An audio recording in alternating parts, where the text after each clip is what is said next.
Bonjour Monsieur Aboubacar, bienvenue à la galerie Artitude.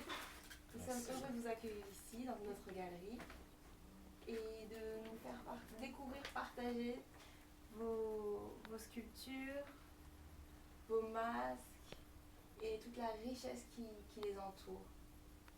Merci beaucoup et c'est un plaisir pour moi d'être interviewé par vous concernant l'art africain, mademoiselle Lila. Merci. Donc alors Monsieur Aboubacar, dites-nous d'où vous est venue cette envie de créer? En fait, l'envie m'est venue de mon enfance, car l'art africain est en quelque sorte une liaison entre notre vie et la vie de nos ancêtres. En fait. Ouais. Donc c'est comme ça que l'envie m'est venue. Dans la communauté Bamoun, et de Fumban en particulier où je viens, l'art est le poumon en quelque sorte de la vie de la communauté, et Fumban est le poumon de l'art africain en général, voilà, au Cameroun et dans la région en particulier. Voilà. D'accord. Dites-nous en fait, quel est l'apport qu'a pour vous la sculpture africaine? En fait, la sculpture africaine et l'art africain en général sont des liens de connexion direct entre ma tradition et mes racines. Il faut veiller à ce que celle-ci puisse perdurer. Je me nourris à travers elles. Elles font partie intégrante de ma vie. De mon vivant, je ferai en sorte que cela perdure, car elle me procure un bien-être immense. Je vis par l'oxygène de cela.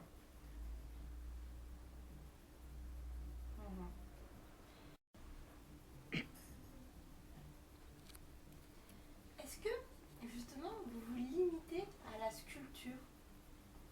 Non, la sculpture est un art que j'affectionne, mais par la richesse de mes traditions, je me suis ouvert à d'autres types de produits. Donc, que ce soit les bijoux pour les grands événements royaux, les masques, les objets forts en signification et en puissance, propres à notre pays, tels que les talismans, par exemple. Justement, nous avons un talisman juste là. Oui, celui-là. Ça, c'est une poupée Namji du nord du Cameroun, et utilisée aussi dans pratiquement tout le pays, le nord, l'ouest du pays, comme un talisman de fertilité et de fécondité. Voilà. Donc, vous vous limitez pas seulement à la sculpture, mais ces objets, est-ce qu'ils ont un symbole propre? Mais bien sûr, mais bien sûr. Les objets d'art ont un symbole propre, car un objet d'art, par leur nature, retrace l'histoire africaine. Ils sont dotés de symboles riches que chaque ethnie reconnaît, car il est différent par exemple des objets artisanaux qu'on travaille uniquement pour plaire aux touristes ou pour la décoration. Donc c'est pour ça qu'un objet d'art est bien différent de l'objet artisanal. Voilà, donc c'est mon devoir de faire reconnaître au monde entier et aux générations futures de façon à ce qu'ils perdurent et qu'ils deviennent intemporels. D'accord. Et justement, j'essayais de regarder ces objets, et pour vous, c'est quelle ethnie? Ça, c'est une poupée Nemji de l'ethnie Tika, plus précisément dans l'ouest du Cameroun, qu'on retrouve aussi chez les Bamoun, chez les Tika, chez les Nso aussi en particulier. C'est une poupée Nemji qui vient de cette région-là. D'accord. Dites-nous, au final, où puisez-vous votre source d'inspiration dans la conception des sculptures? En fait, il faut savoir que dans l'art africain, Oui. Nous reproduisons à l'identique près les sculptures ou représentations donc, des objets. Donc je puise ma source dans mes souvenirs, des histoires que l'on me racontait à travers son histoire. L'art africain est une sorte de canal entre le présent et les faits historiques passés. Donc par exemple, j'ai amène là un masque passeport. Un masque passeport. Un masque passeport. Passeport. Qu'est-ce qu'un masque passeport? Un masque passeport était un masque qui est, comme le nom l'indique, qui étaient en fait des masques qui représentaient chaque ethnie en Afrique, qui remplaçaient de nos jours la carte d'identité ou le passeport. Donc quand on voit, ça par exemple c'est un passeport Tika, il y a un petit trou là. Ouais, les enfants Tika à l'époque, d'après ce que nos grands-parents nous ont raconté, ils le portaient autour du cou. Donc quand on le voyait, on savait voilà un Tika. Et c'est ça qui servait de passeport d'aller de son village à un autre village. Dans le village voisin, on savait tout de suite qu'il venait du village Tika parce qu'il avait un passeport Tika. Donc c'est ça qui faisait office d'une pièce d'identité pour lui. Et nous reproduisons à l'identique. Voilà. Et donc chaque ethnie a des passeports différents. Chaque ethnie a des passeports différents. Et ça diffère en fonction de la taille. Il y a des personnes qui ont des passeports plus lourds aussi. Voilà, les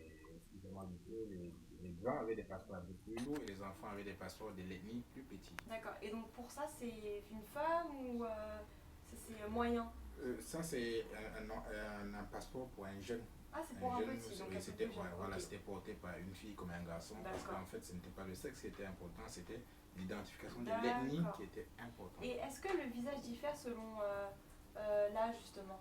Là, c'est pour un enfant, donc c'est plus petit. Oui, mais le visage est le même. Le visage est le même. Pour un grand, le visage sera le même, mais un peu plus grand, pour qu'il soit capable de le porter. Si on fait plus grand et que ça pèse plus que l'enfant aura du mal à le traîner, d'après ce que nos ancêtres nous indiquent. Donc c'est un peu ça. Voilà. Et dites-nous justement, comment travaillez-vous la matière de ces différents objets, masques ou autres? En fait, nous travaillons dans des ateliers où nous sommes ensemble au sein d'un groupe. Et chaque personne a sa spécialité définie au sein de l'atelier. Par exemple, vous êtes peut-être au nombre de 5, un exemple banal dans un atelier. Il y a l'un qui est spécialiste dans des tabourets, l'autre dans des masques, une autre personne dans des colliers. Et vous vous entraidez ainsi au sein de l'atelier en fait.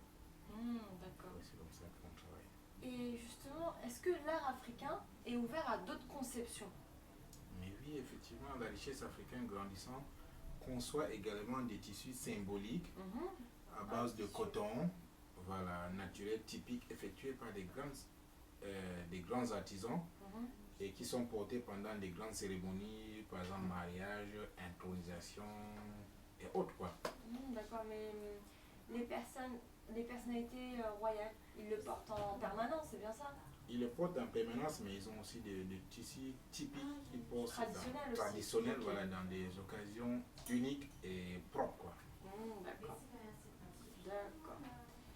Et sinon, justement, vous êtes un homme très très occupé et par la conception de cette richesse africaine qui est le berceau justement de l'Afrique. Oui. Mais dites-moi, comment fait-on justement pour s'approprier toute cette richesse? C'est pas difficile de les approprier. En fait, nous, on travaille au sein de l'atelier, comme dans les ateliers, comme je vous ai expliqué. Et nous travaillons aussi avec des villageois, avec des communautés. Il y a des objets plus ou moins anciens que nous ramenons. Et dans cette optique, nous travaillons pour la communauté. Et cela sert aussi à aider la communauté d'une façon ou d'une autre. Voilà, en général. D'accord. On vous remercie en tout cas, Monsieur Aboubacar. Ça fait un plaisir de vous accueillir dans la galerie. Et justement, comment fait-on pour s'approprier toute cette merveille? Pour vous approprier cette merveille, c'est pas difficile. Vous pouvez vous adresser soit à la galerie Artitude ou me contacter directement par l'adresse que je laisserai à la galerie Attitude. Donc voilà, toute information, vous pouvez voir sûrement la galerie Attitude.